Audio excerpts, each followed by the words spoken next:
Hello, and this is a very, very impromptu video that has come about because of something that we were talking about yesterday, which is the fact that I tend to just do things and then think afterwards, oh, I could have shared that, but I've already done it, so there's no point.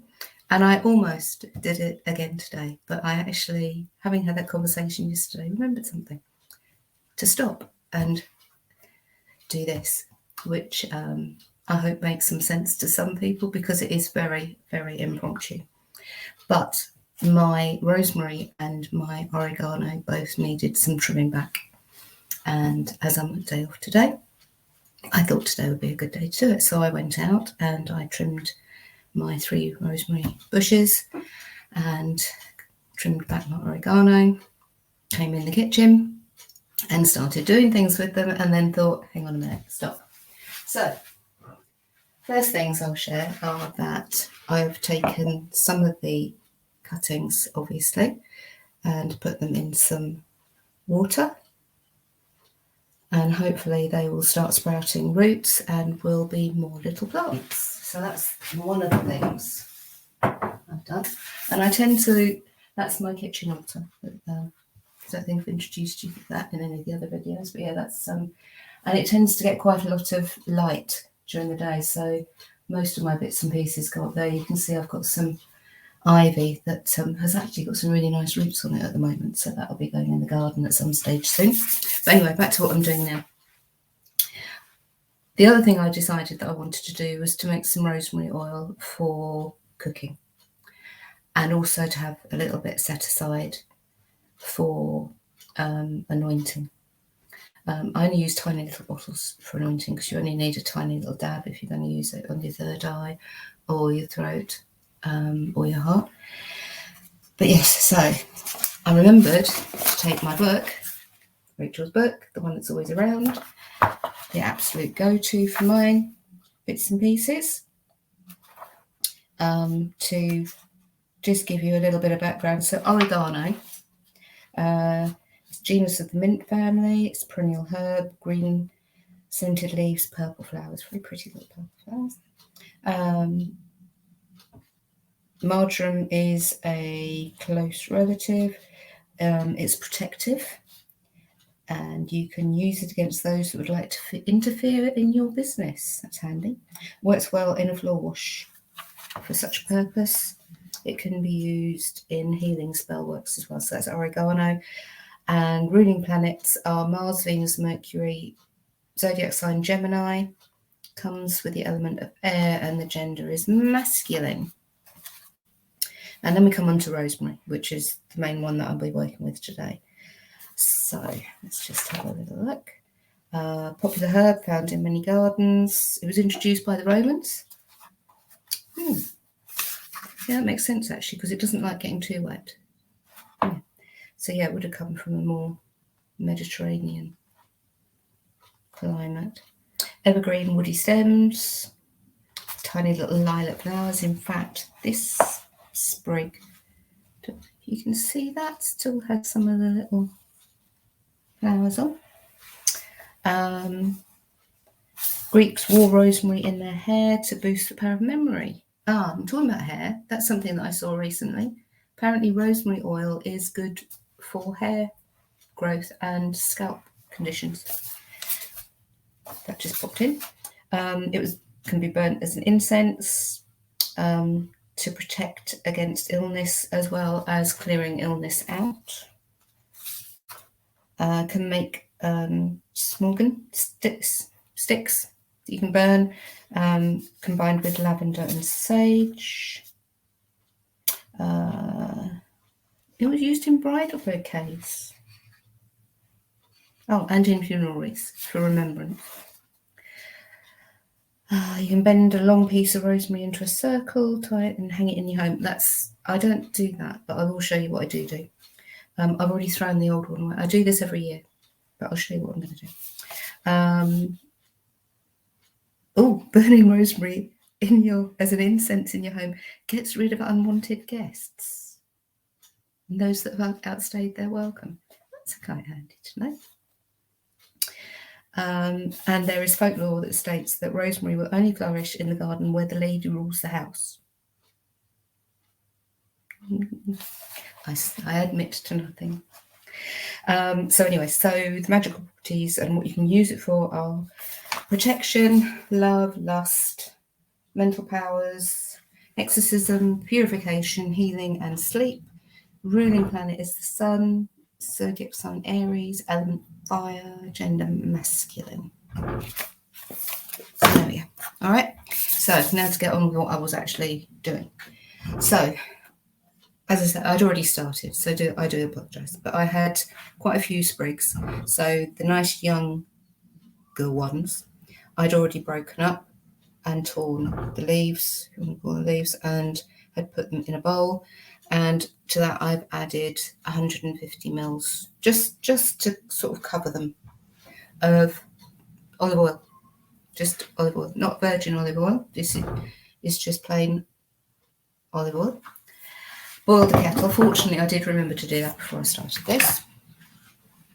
And this is as complicated as my kitchen witchery gets, because I'm going to put some previously boiled water in there, in my saucepan, and then I'm going to add my bowl, and then I'm going to add a bit more water, because I want the water to be up around the bowl, but not so far up that it's actually squidging out the top. That's it. So it's sort of just above the level of the oil in the bowl.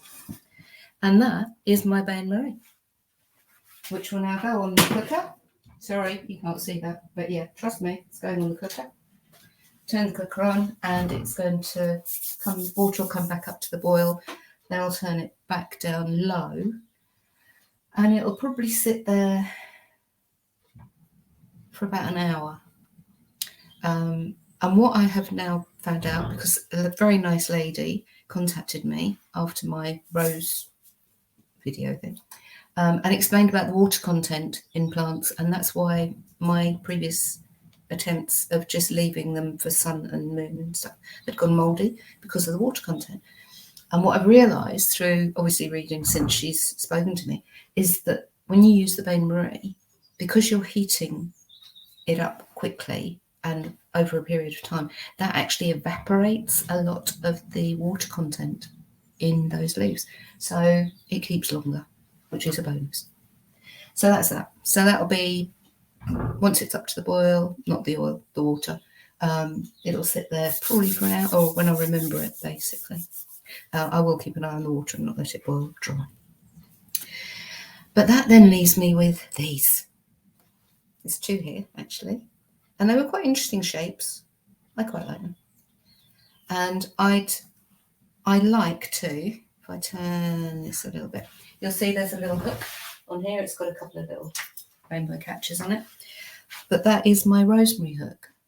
Every year when I take my cuttings, I like to hang up some fresh rosemary, and that stays there until I do the next lot. So the lot that I've just thrown out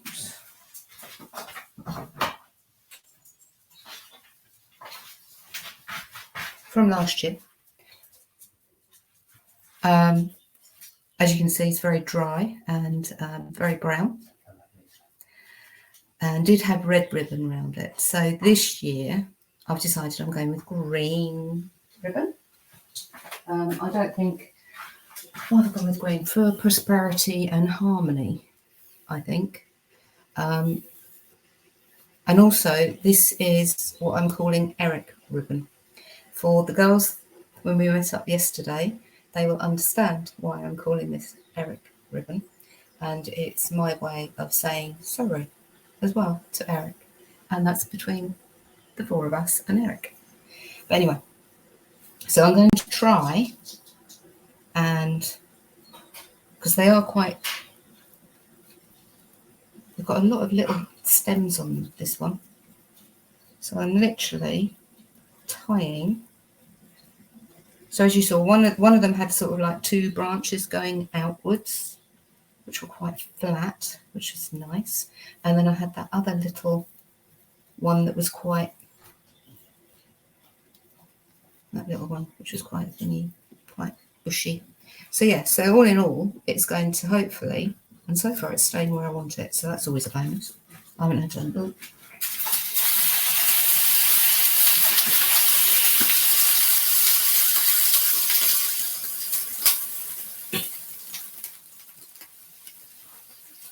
Water can to boil. Because very often when I try and put herbs in a specific place, they turn around and go, no, I'm going to move over here. But this one has very kindly stayed in the position I want it. So I'm just going to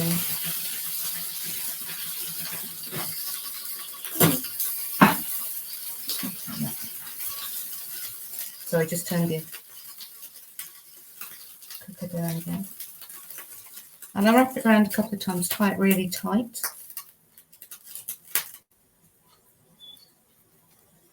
This one will have a knot on it.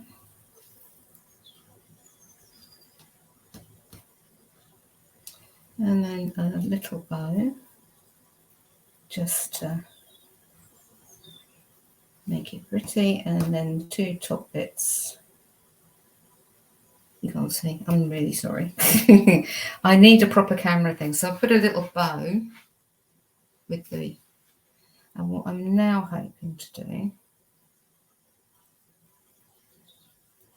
sometimes this works, sometimes it doesn't. I think it depends on how tight I've done that last knot on the bow. Because as I said, I've got a little hook over there by the window that I like to hang this on. So sometimes I'll go to hang it up and the whole thing will just disintegrate. I'll have to start again with the ribbon. Oh, yeah, it stayed. So yeah, so there it is.